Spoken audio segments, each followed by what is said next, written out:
السلام عليكم ورحمة الله وبركاته. النهارده هنتكلم في حلقة جديدة من سلسلة بامفلت لتدريب الصيدلي، وهنتناول في خلالها عن الجزء الأول من الأكياس والفورات المشهورة في الصيدلية، وهنستعرض فيها زي ما عودناكم دايما عن الدواء اللي هو الفوار بتركيزه والمادة الفعالة بتاعته ودواعي الاستعمال والجرعة والبدائل بنفس المادة الفعالة. ولو انت جديد في القناة ما تنساش تدعمنا وتدوس لايك وتعمل سبسكرايب وتفعل زر الجرس عشان يوصلك كل جديد من القناة ومش يفوتك أي حاجة خالص. بركة الله. هنبتدي أول دواء معانا اسمه أستايل سيستين. أستايل سيستين ده بينزل تركيز 200 مللي جرام و600 مللي جرام. المادة الفعالة اسمها أستايل سيستين برضو، ودواعي الاستعمال بيكون ميوكوليتيك، حاجة مذيبة للبلغم في حالات الكحة.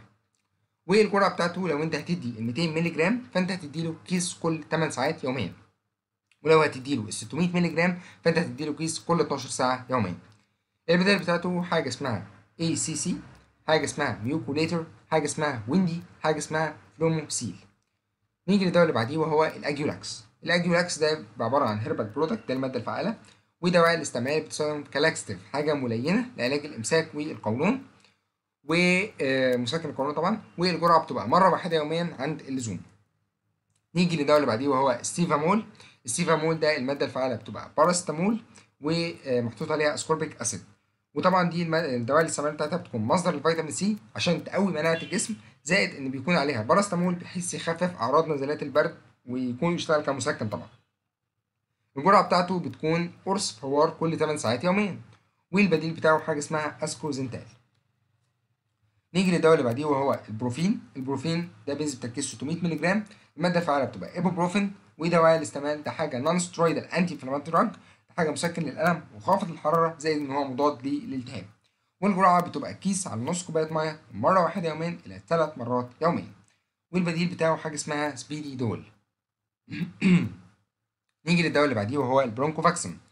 البرونكوفاكسين ده الماده الفعاله بتبقى بكتيريا لايسيت، ودواعي الاستعمال ده بيشتغل كمقوي عام للمناعه، طبعا بيكون بالنسبه للاطفال مش للكبار خالص. والجرعه بتبقى كيس على نص كوبايه عصير او كوبايه ميه ايهما امكن يعني، لمده 10 ايام، وبتكررها كل شهر لمده 3 شهور قدام. ودي احنا قلناها قبل كده في القرص لو تفتكر. نيجي للدواء اللي بعديه وهو السي اتش الفا. السي اتش الفا ده بينزل بتركيزين، وهو العادي وتركيز البلس. التركيز العادي ده بيبقى عباره عن كولاجين اللي هو جيلاتين هيدرولايسيت وفيتامين سي، و سي اتش بلس ده بيكون كولاجين برضو وفيتامين سي، ومحطوط عليه زياده اللي هو الفرق عن العادي اللي هو روزب اكستراكت. دواء الاستعمال ده بيستخدم للاوستيو ارثرايتس، وحاجه مضاد روماتويد، حاجه بيخفف من الم المفاصل والعظام وطبعا التهاباتها. والجرعه بتبقى كيس على نص كوبايه ميه مره واحده يوميا لمده 3 شهور، وممكن تزيد لحد 6 شهور، وده بيكون طبعا على حسب شده الحاله.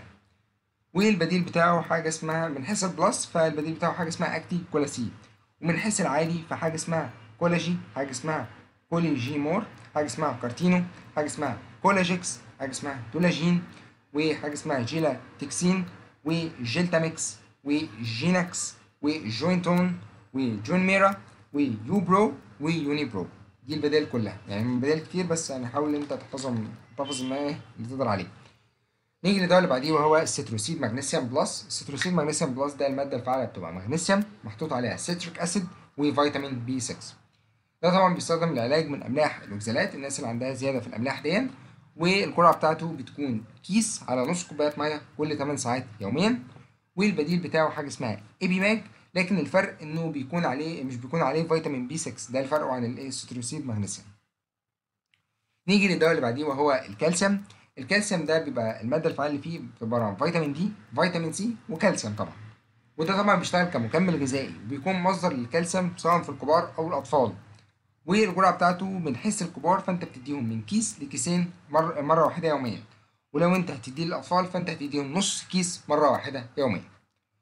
نيجي للدواء اللي بعديه وهو الكاتافاست. ده بينزل بتركيز 50 مللي جرام، والماده الفعاله بتبقى ديكلوفيناك بوتاسيوم.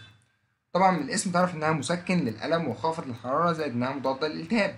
والجرعه بتاعتها بتكون من كيس مره واحده يوميا الى كيس كل 8 ساعات يوميا. البدائل بتاعته حاجه اسمها اكتيفاست، وحاجه اسمها ادوفلام، والديكلوتازين، والديكلوادز، والفلاش اكت. دي البدائل بتاعته كلها. نيجي للدواء اللي بعديه وهو الداونوبرازول. الداونوبرازول ده بينزل تركيز 20 مللي جرام و40 مللي جرام. الماده الفعاله بتبقى اوميبرازول وصوديوم بيكربونات. ده طبعا بيستخدم للعلاج من حموضه المعده وحرقان المعده، وطبعا بيبقى كيس قبل الفطار بمده او عند اللزوم. البدائل بتاعته حاجه اسمها ناكس برو، حاجه اسمها ستوميجاز، حاجه اسمها زارو برازول. نيجي للدواء اللي بعديه وهو الدايسمكت. الدايسمكت ده الماده الفعاله بتبقى ديكتا هيدرال سميكتيت، ودواء الاستعمال بتكون لعلاج الاسهال. طبعا لو هتديها لطفل اقل من سنه فانت بتديله كيس مره واحده يوميا، ولو هتديله لطفل من سنه لسنتين فهتديله كيس كل 12 ساعه يوميا، ولو هو اكبر من سنتين فهتديله كيس كل 8 ساعات يوميا. البدائل بتاعته دي بتبقى حاجه اسمها سميكتا وحاجه اسمها دايوماكيت. تمام، ده البديل برضه. نيجي للدواء اللي بعديه وهو الانتوسيد كومباوند. الانتوسيد كومباوند ده بيبقى الماده الفعاله اسمها داي ايودو هيدروكسي كوينولين وكولين وبيكتين زائد نيكوتيناميد وستريبتومايسين وساكسنايل سلفا ثيازول وسلفا دايازين، يعني في مواد كتيره جدا ما شاء الله يعني. ده بيستخدم لعلاج الاسهال في الاطفال، يعني بنديه للاطفال، وبيكون كيس كل 6 ساعات يوميا. نيجي للدواء اللي بعديه وهو الكوليرونال. الكوليرونال ده بيبقى عباره عن بيبرزين وكلين وهكسامين. دواء الاستعمال طبعا بيستخدم لعلاج التهابات مجرى البول، والجرعه بتاعته بتكون معلقه كبيره على نص كوبايه ميه كل 8 ساعات يوميا. والبدائل بتاعته حاجه اسمها جيت كورين وحاجه اسمها يوريكول وحاجه اسمها رينال اس. في برضه بديل اسمه يوريكول بلس، ده زي الكوليرونال بس الفرق انه بيكون محطوط عليه زياده كولشيسين، فبيشتغل كمضاد للنقرس برضه. وهو على الرغم انه موجود فيه كولشيسين بس بيبقى مش موجود فيه اللي هي الايه الهكسامين اللي موجود فيه ايه في الكوليرونال العادي. نيجي للدواء الاخر دواء معانا النهارده وهو الاو ار اس. الاو ار اس ده بيبقى عباره عن جلوكوز، بوتاسيوم كلورايد، صوديوم كلورايد وصوديوم ستريت. دواء الاستعمال ده بيستخدم لعلاج الجفاف عند الأطفال عشان يعوض السوائل اللي فقدها في حالات الإسهال الشديدة. والجرعة بتاعته الكيس طبعا بيبقى الكيس بنفرغه على 200 مللي مية. تمام.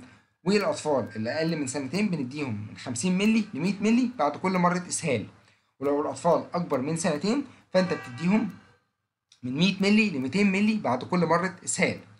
والجرعة الاعتيادية عموما عشان تبقى عارفها بتكون من 200 مللي ل 400 مللي، ده الحد الأقصى بعد كل مرة إسهال. والبدائل بتاعته حاجة اسمها هيدروسيف وحاجة اسمها ريهيدران إن. وفي النهاية لو عجبك الفيديو ده ما تنساش برضو تدعمنا وتشير الموضوع ده يعني على قد ما تقدر، وتقول لنا رأيك في الكومنتات تحت. وما تنساش تشترك في قناة التليجرام وجروب الفيسبوك اللي هو الصيدلية بجيبك ستيب باي ستيب، عشان لو حبيت تسألنا عن أي حاجة واقفة معاك أو تستفسر عن حاجة هتلاقي اللينكات تحت موجودة في صندوق الوصف. والفيديو ده صنع بواسطة صيدلية أحمد، والسلام عليكم ورحمة الله وبركاته.